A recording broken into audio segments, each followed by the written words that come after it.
Should you start a podcast, and what are the specific steps that you need? The software, the recording equipment, episode planning. This is an excerpt from our client event last year featuring Video Guy Dean from Modern Wisdom that answers exactly that. Why don't we rattle through podcasting, because I think we can cover it in like 10 minutes. It's actually pretty simple from a technical perspective. It's just the main problem with podcasting is just the weekly commitment. So you've got to decide whether it's right for you. So we can go over that as well. Podcasting. Just as like a vote, how many people are like on the cusp of setting one up? On the cusp or like, considering it. like maybe like have dipped your toe in and not. Yeah. Okay. Fine. So like half. 16 out there. Yeah. Yours are nice. So okay. So we've got half the room then. As I say, podcasting is conversion tool rather than traffic tool. There are ways. We've got literally the man who runs one of the biggest podcasts in the world in the corner there. So we can definitely get some more.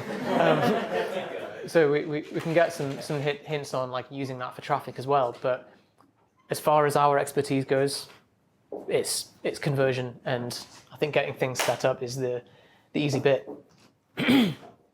So we want a way to record that's low friction. So don't go out and buy microphones or anything. Like literally the microphone in your phone is more than good enough to just get proof of concept. If you were to just put your phone down with a couple of pillows on either side, like the audio quality is going to be decent enough. Don't use your like laptop internal mic. No need to get like one of these or anything just yet. So start with that, get proof of concept, see whether it is something that you want to do long term. And then I've written substitute for friends, because that is literally what you'll get people saying. Like, I'm listening to your podcast and it feels like we're mates. Like we've been, on my commute every day, you've been joining me. So that's the kind of vibe that you want to give across in your podcast. Don't make it super clinical or whatever. Just literally just chatting into the mic. You don't have to edit out all of your stumbles and vocal tics and stuff unless they're excessive, because it just humanizes it to begin with, and then it also adds more friction into the whole process. One thing I quickly add as well is that also there's the other end of that, which is don't remember that the podcast is a service to other people and to your audience, because I think a lot of podcasts, they make the mistake of enjoying the sound of their own voice quite a lot, and so they'll think, I'm making this podcast, I enjoy talking about this, but remember that it should always, everything you do in the podcast should always be funneled back down to leaving your audience feeling like they've not wasted their time listening to you. And that sort of that whole service aspect, I'm thinking, what are they going to enjoy?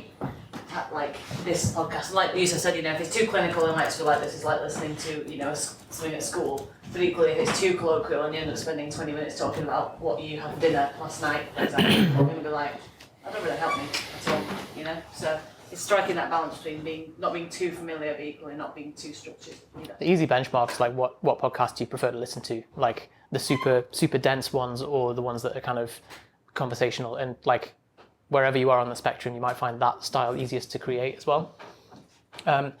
Hosting, we use Spotify for Podcasters, which has recently been acquired. It used to be called Anchor.fm.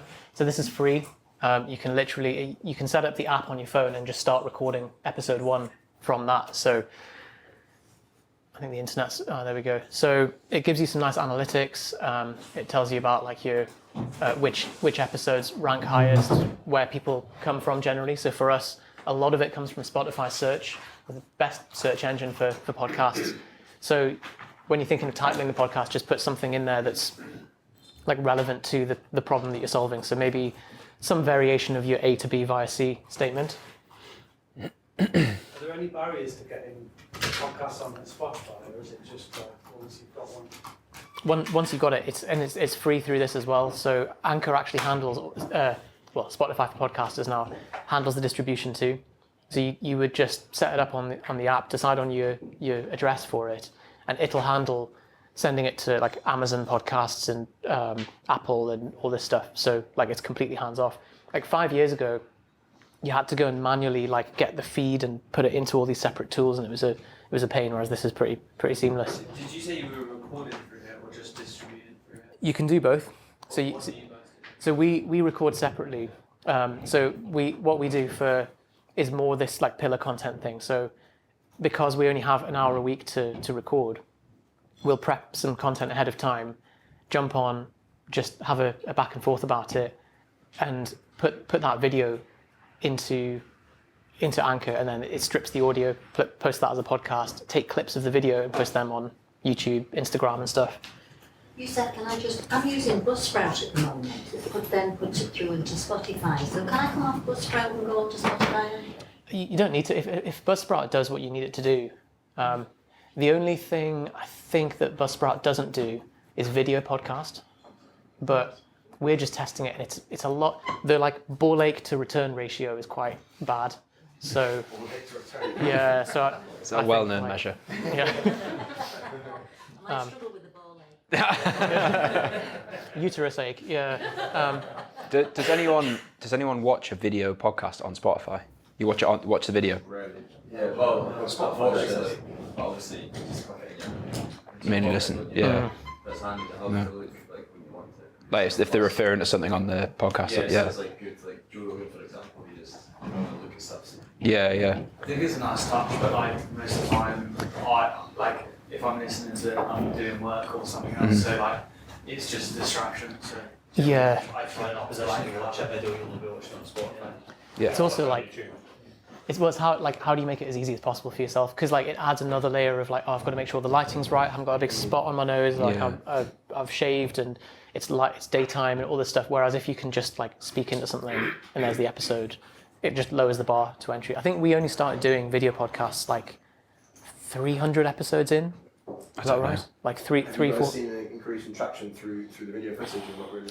It's really hard to tell because the analytics are very one-dimensional. So you can't, like, obviously growth happens like gradually, but we can't tell whether like adding video necessarily did much. So that's why I'm not particularly like, oh yeah, like do video podcasts, because it's unless you're recording the video anyway. Like, Yeah. The first An like option that you can use Go. is record the video as well, and not upload the video as like a full piece, but use the video to take snippets from, and then upload that as Reels or TikTok or whatever.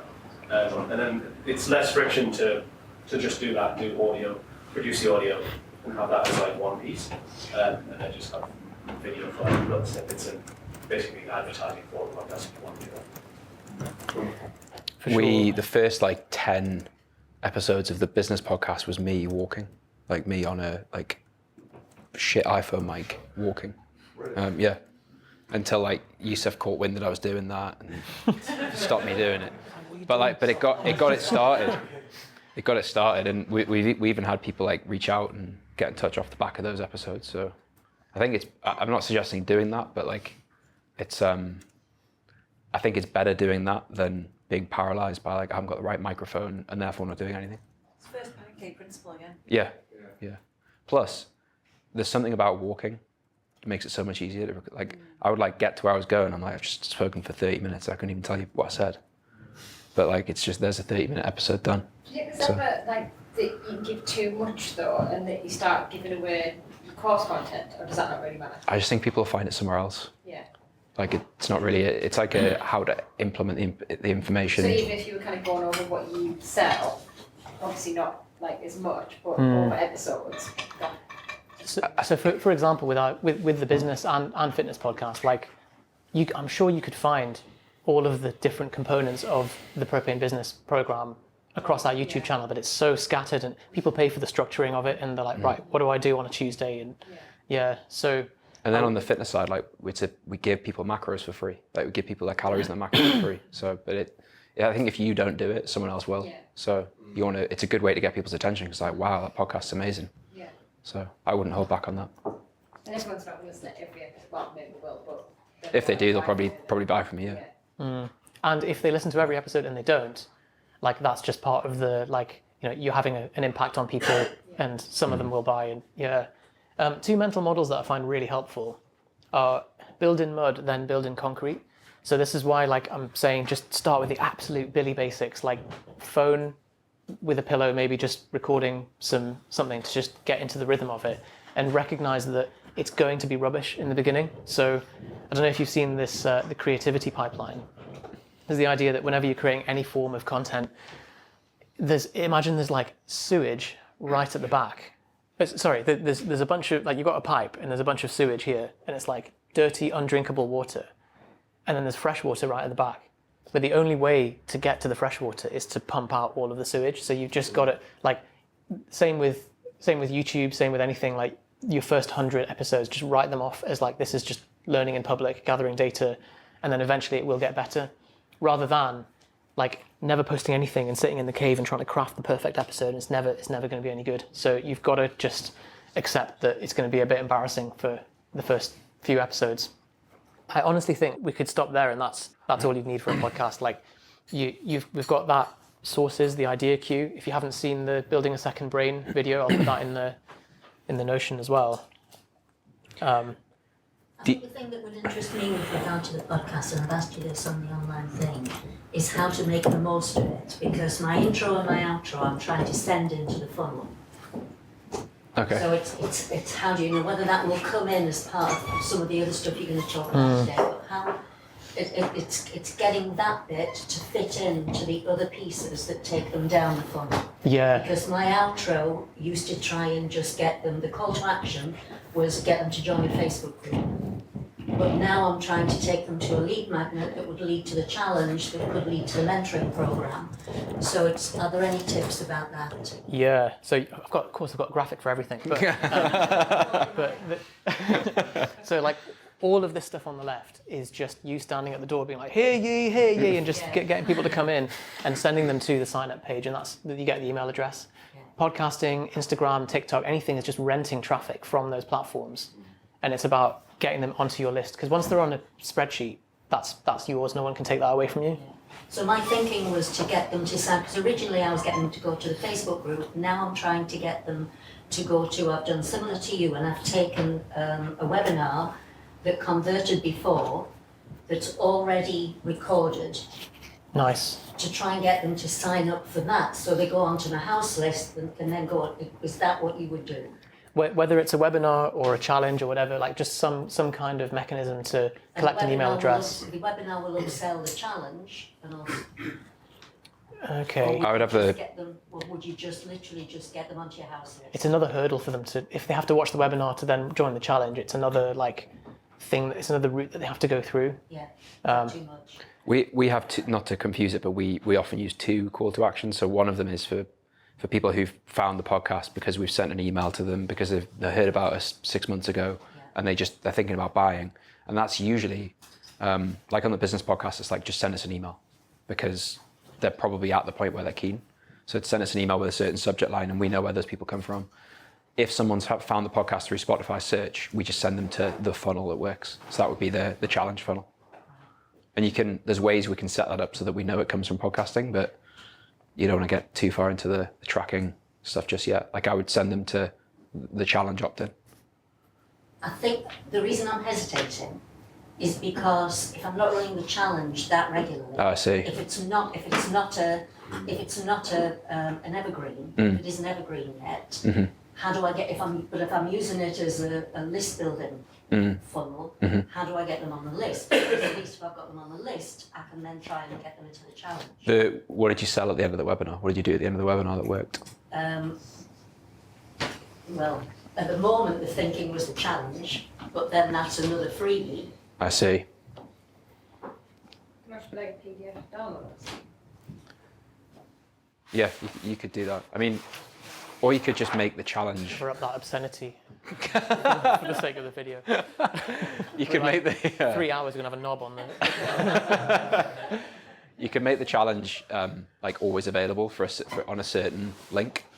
So you could have the challenge videos like always running for a portion of people that opt. So if they listen to the podcast, Which you can do because it's on a platform that they can automatically go, and that's all set up ready. Yeah. For with all the Yeah. emails and everything. And that you could just have the challenge days drip feed automatically through email, and then that adds into the house list.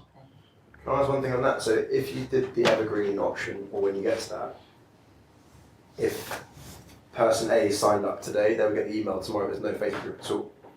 Is that right? Unless you do a hybrid where there is a group, but the group is always active. That makes rather than sense. doing like you start on day one. Yeah. And that's the automated method. Exactly. Yeah. Could you add them to the Facebook group and have that open all the time, but run your challenge through like Podia? Yeah. If you're going to do it like that, I would use Podia or something like that. So I'd host the content not in the group. Yeah. Have the group for community. And then have like once they complete a day in Podia, have them jump onto the Facebook group and like comment on the actions they took. Yeah, just let the group be like an open way they can ask questions, interact with you, rather than whereas in the live version of the challenge, the group is where the content goes, and the group is like a mandatory part of it. Podia's one. Yeah. Yeah. Yeah.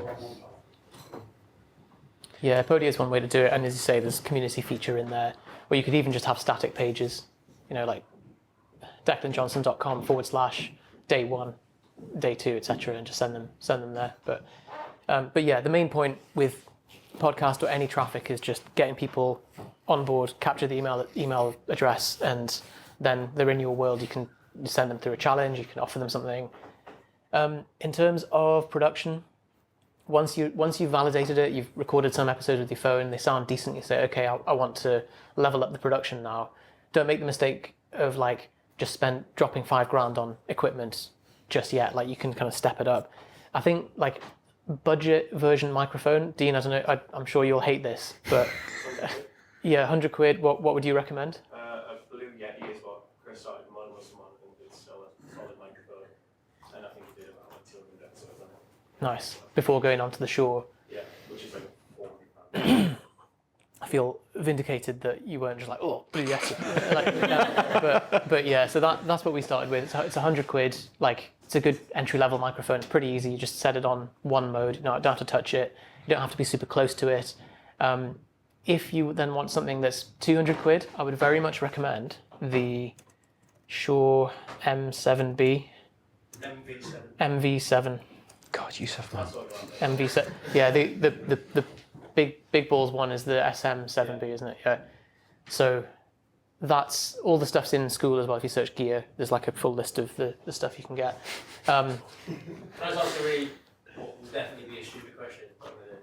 With the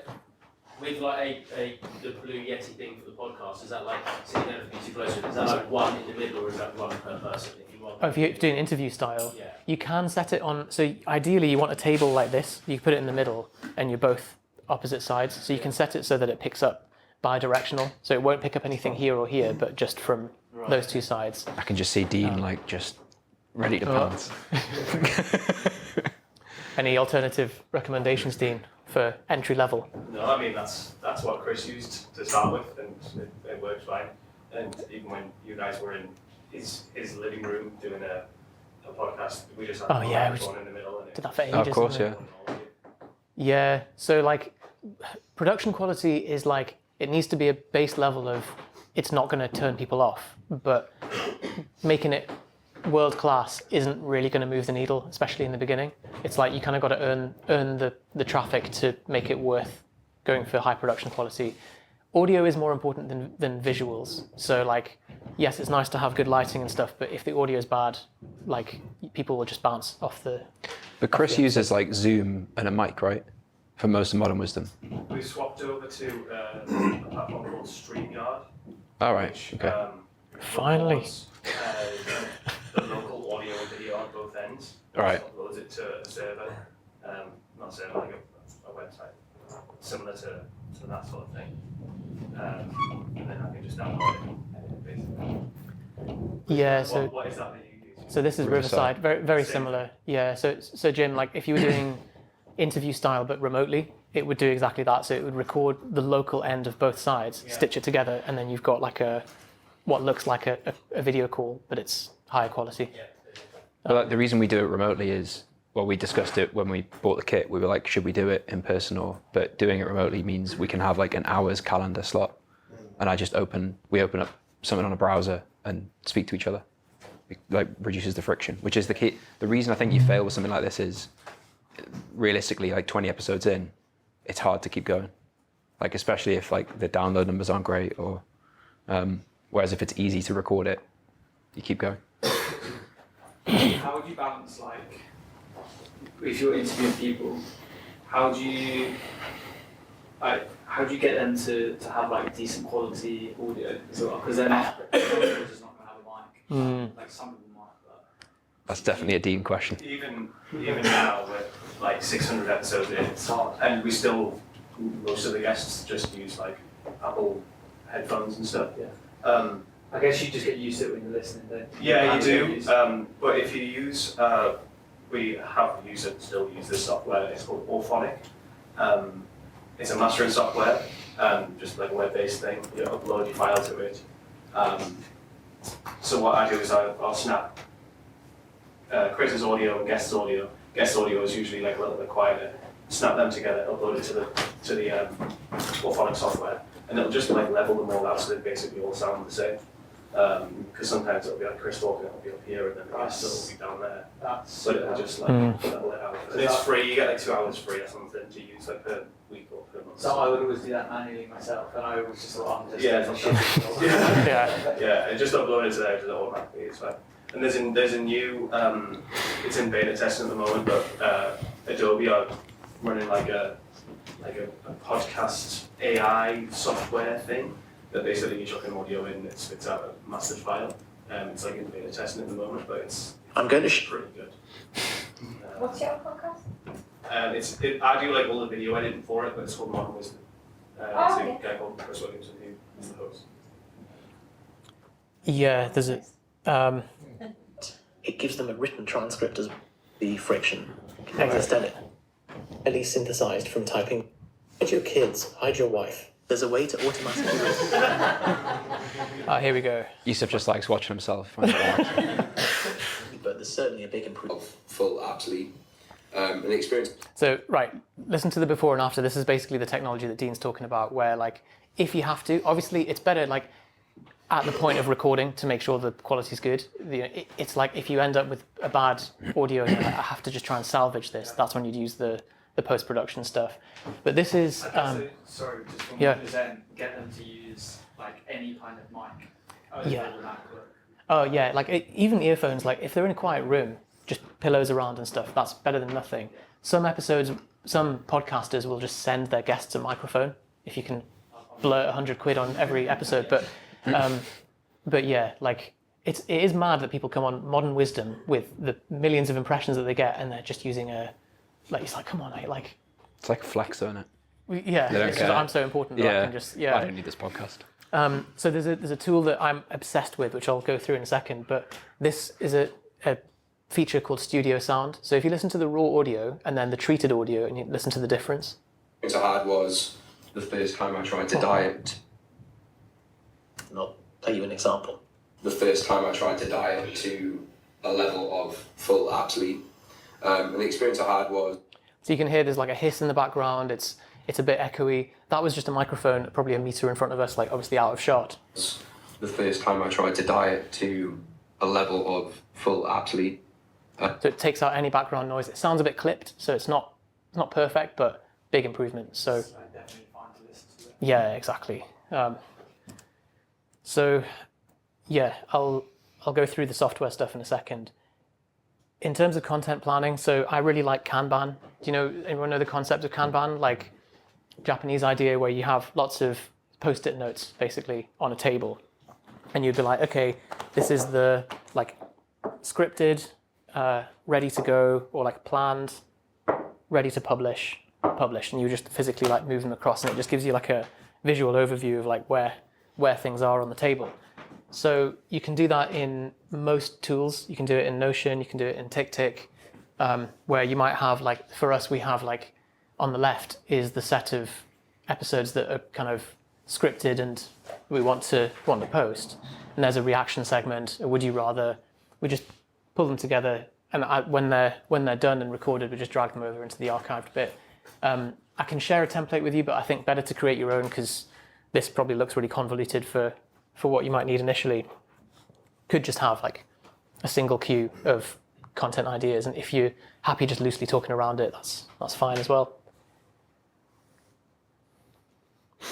You can collect questions from people. You can even invent questions from people if you want to. Just be like, some of you are always asking me, like, what's my biceps routine? Well, let me tell you. For guests as well, this is a lovely little framework I found on a scrap of paper of like who's the best person to pick as a guest. So that's like quite a good framework to use. I can put the image in Notion as well. Do you think clients would be good?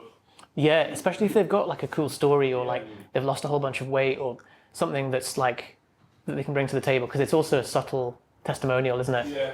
And you could give an overview of who they are first, like their background, so you're speaking to your audience a little bit more, make them a bit more relatable. Super relatable. Yeah. I would try and pick a common objection and talk about it with that person. Okay. So like if they were a new parent when they joined, it was like, let's talk about that as an obstacle, how you made that, how you trained around that. And then that becomes your bit of content to send someone if they have that objection, but aren't sure. It's like, well, here's a client talking about it. Because I think if you just talk to everybody about like how much weight did you lose, what was it like working with me, etc., gets a bit repetitive. Yeah. But use clients as like a theme. Be a good place to start though, wouldn't it? Because instead of having to think of things that are going to work, Yeah. script it a little bit so that Yeah. It's someone to talk to as well. Like it's very different us speaking to sitting and doing a monologue. Like monologue's intimidating. Set a ratio as well of like ahead of time decide how many episodes do you want with a guest and how many do you want as monologue, because obviously the Modern Wisdom podcast is like 95% guests, would you say? There's the occasional like 400th episode monologue, or that's probably like Q&A a lot of the time, isn't it? So but that's like the entire format of the podcast. But I guess as long as you craft it ahead of time, that it doesn't become a kind of unplanned structure or format. Is it silly to go into it with like one key theme to discuss without having like bullet point questions and just see where it flows, or is that going to No, I mean, it depends on the guest as well. You get some absolute space cadets that like will give you just like single word answers, and you're like, oh, all right. I interviewed a guy that was like in our area, made like protein, like had a protein bakery, and like his whole product was amazing. And I was like, this is going to be a really good interview. Got on, and he was just clearly high. Oh no! And that was the worst interview ever. It was the worst one we gave, and it was the one I was most excited about. Did you publish it? I think we did, but it was like one of those ones where I was really against publishing it because I was like, this is actually so bad. Yeah, well, it reflects badly on him as well. Like we've had one of them where we had to. I think we've only not published an episode once, and it's because it would have made him look bad as well. Like It was insane. Yeah. You lied about losing the audio, or did you say it just sounded too bad? I can't remember what we told him. I think you told him. Just said like He was yeah. absolutely on drugs the whole time. Yeah. I think I just said to him, I don't think it paints you in a very good light. So Was it someone well known? not that well known. Yeah. The one that I did, he answered it from bed. Oh wow. In bed, like hopping. And I was Like- like, this is so bad. That's just a lack of respect for you for your time, isn't it? Like We definitely didn't release the video. We literally just did it as an audio. I think we released the audio. I can't remember. It was really, but it was, yeah. This guy like came to do it record the podcast in person, and within minutes of walking in the door was like, I need 2 eggs, and just wanted to eat because for the choline, wanted to drink 2 eggs. We're like, it's not the best start. And then sorry. Yeah, we gave him the eggs. Yeah. Well, it's either that or where'd you go from there? If you say no to the eggs. But yeah, God, it was. Do you have a point where you reach if you're doing a podcast and you actually think this isn't working, so pull the pin? We've pulled the pin a couple of times actually on the podcast. I think that's why I would view it as like a don't do it for like a revenue reason. Yeah. Because then you'll just be checking it all the time and disappointed. Because it'll help sales over the line, like people who are considering it, but to get it to be a standalone revenue source is hard. I think it, like, obviously Yusuf is fully devoted to the organic side of the business, which we have the time, the team to do it. But I would have it as once things are running, add it in and do it because you enjoy doing it. Yeah. And then if you're consistent enough with it, it likely will work eventually. What do you use to edit the video? Well, let me tell you. You've been waiting for that. I've pasted the link to the software. It's an affiliate link, but you get a free like number of hours transcription with it. This is Descript. So I basically live my life in Descript at the minute. So what we do is we'll record Riverside, which is like the two sides of the like local recording. It stitches it together, upload it into here, and then it generates this transcript just automatically. So you can edit the video as if you were editing a document or something. Yeah. Which is odd because, well, I don't know. And see how like we've got all these little filler words like, well, don't know, all that stuff. You can remove those in bulk by saying remove filler words. This is going to be embarrassing. 237 filler words in that episode. Heartbreaking. And that's like us trying not to do them. So you will, when you record half an hour episode, you will look back through and be like, oh my God, there's so many of them. But if you want to, you can just remove them and pretend that you're an amazingly fluid speaker. And it makes it look like it's been really finely edited and like a little bit jump cutty, and all from pressing that button. What, we'll just take out the audio? Positive way. So it'll remove in a really all good of way. the ums and stuff. For like uploading content to socials as well, that's perfect. For short form, very important. But all that is for us is just chopped versions of this. So it's like you produce one thing a week, chop it, and that's what you were saying before, right, Dean, about people are recording podcasts and then chopping it, putting it on socials and that. That's the entire promo for the podcast. So that's why we can say, like, you can select a bit of text and say, this was a good segment. So I'm just going to do that, highlight it, and then you can copy the highlight into a new thing, put it in vertical format, and then there you go. You've got... This episode starts. Whoops. This episode starts. Yeah. Oh my God, it's so Yeah, so much easier than what I used to do. it's phenomenal. That's Descript. Descript, yeah. So, and so you can see why we've got like 400 clips now, because you can just absolutely bash them out. I want to tell you about Huel and how utterly disgusting it is. It's a dietary abomination, and we absolutely do not endorse it. So yeah, that's like saved me hundreds of hours, like compared to manually doing that. I think you use Adobe, which has got a similar. Yeah, I mean, by comparison to this, I still do it like a bloody A. But just because I'm really anal about it, I like to do it to a super high standard. But yeah, Adobe Premiere Pro's got a similar sort of thing where it just AI tracks what people are saying, and then you can go in and like adjust it things afterwards, and then like change the fonts. You'll be so fast at it by this point as well that like. 600 times.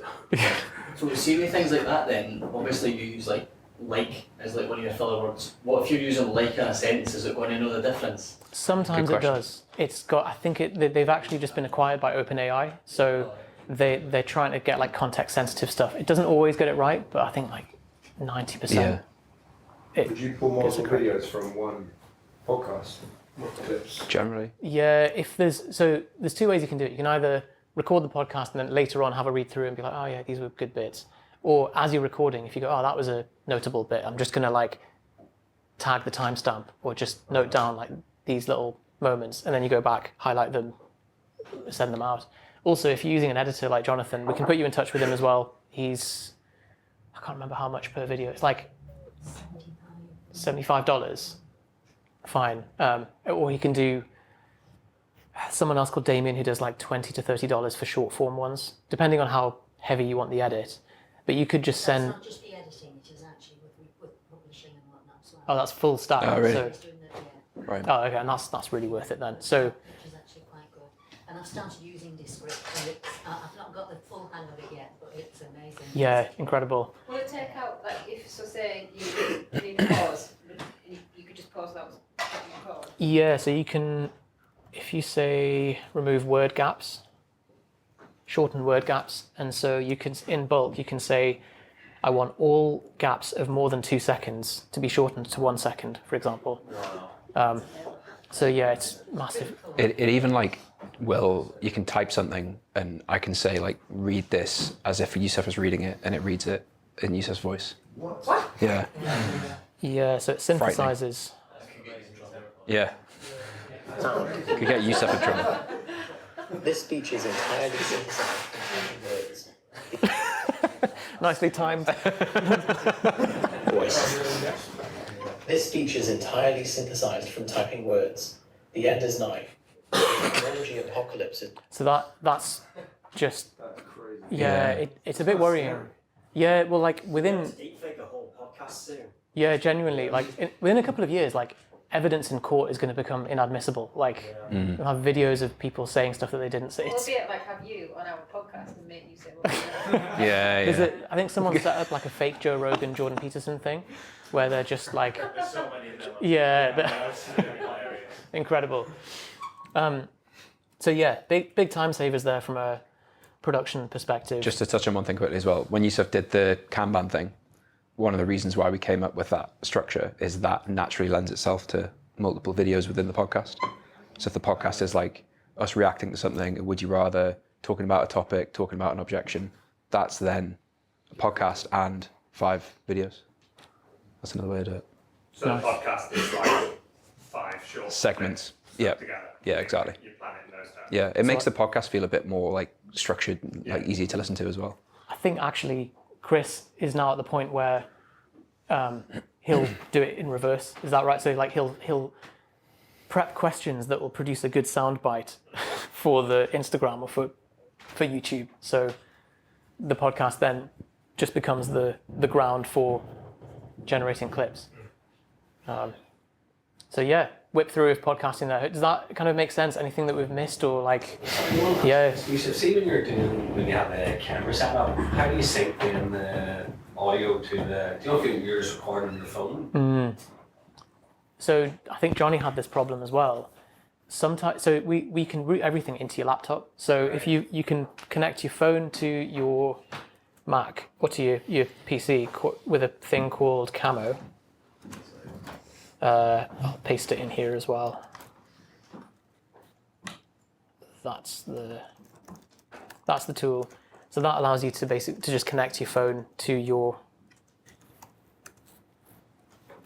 It's not going to work now, is it? Like super HD as well, isn't it? Yeah, it's very good. So if we change this to.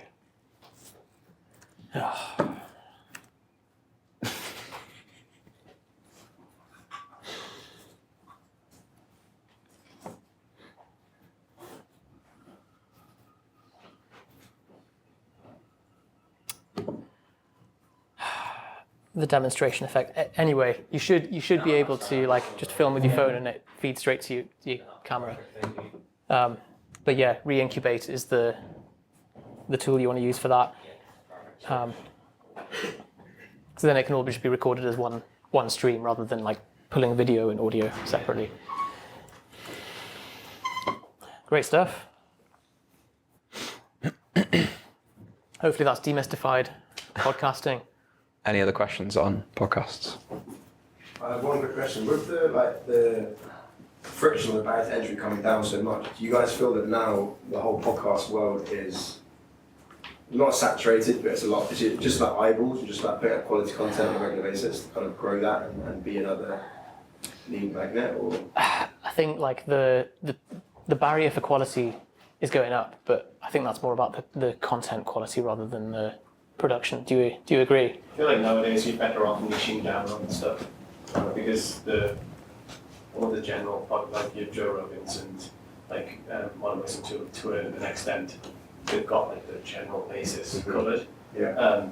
Stuff that does really well on TikTok is like comedy sort of podcasts. So this is one that I've been producing, and it's for a skincare and cosmetics company. But they talk about absolute shite. Like they talk about like sex and periods and like anal sex, foreplay and like whatever else. And it has no relation to products or whatever else. But they'll just do like ads at start and end and in the middle. And then that relates it to the product and then converts.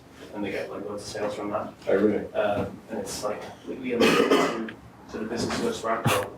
So like finding a niche of some kind is the best way to go out to. Cool. Yeah, that's like the Andrew Tate funnel where it's like make loads of noise on the front end and then like say a bunch of controversial, obscene, misogynistic, whatever, like something to get people in the door. But I think like for something like what we're doing, it's much more like, how can we focus the podcast around the problem in some way? Do you think it's just a good way of nurturing people that are on your list as well? Yeah, definitely. Yeah. I think that's like the use of it, really, in the model that we're teaching, definitely. Because then you don't have to worry about like how big is the podcast. Yeah. So should your podcast basically mirror your niche for it to be made to get into? I would say so. Yeah. Like, and if the goal is to try and be the next Modern Wisdom, like we have no idea how to do that. I also like wouldn't advise that because Chris did it for free for 2 years, 3 years, like multiple episodes a week for years without a single penny coming from it. Whereas if you add it into an existing business that's already working with clients, it's just enhancing that. So, yeah. Nice. Hopefully I've not bored you to death with podcast chat there, but I think we're privileged to have the OG in the room who's grown not just that, but other the podcasts as well. So it's a replicable system, and depending on how clicky and viral you want to go, like there's many options for distribution. Cool. Yusuf, I've got one question, kind of related to that. If you did put together like a short or reel or whatever, one of those little video clips to go along with it, is that posted on your personal social media, or is it? I mean, I know this is kind of a bigger tangent question, but is it worth setting up a separate social media account under the name of our brand? How much of a following has your has your personal profile got?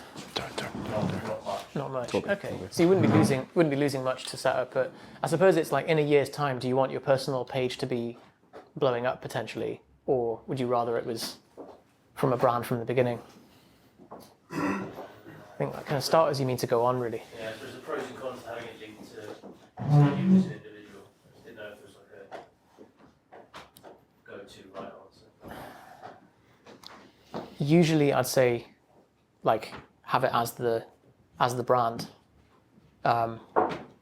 unless the brand is Jim Galvin coaching. And even then, I'd set that up as a business page, because you're going to have to run ads from somewhere, like long term. So set up the profile you're going to run ads from. Add the content on there. You can always double post it. Like, but the more traction you have on that profile that you're going to be running ads from, it's not going to hurt. It just means that people see an ad, click to the profile, impressions on the content, warms them up, click through, join the challenge, etc. I've got a question kind of off that. With like naming a podcast and then also naming your coaching stuff. Mm-hmm. Do you have any because I just use my name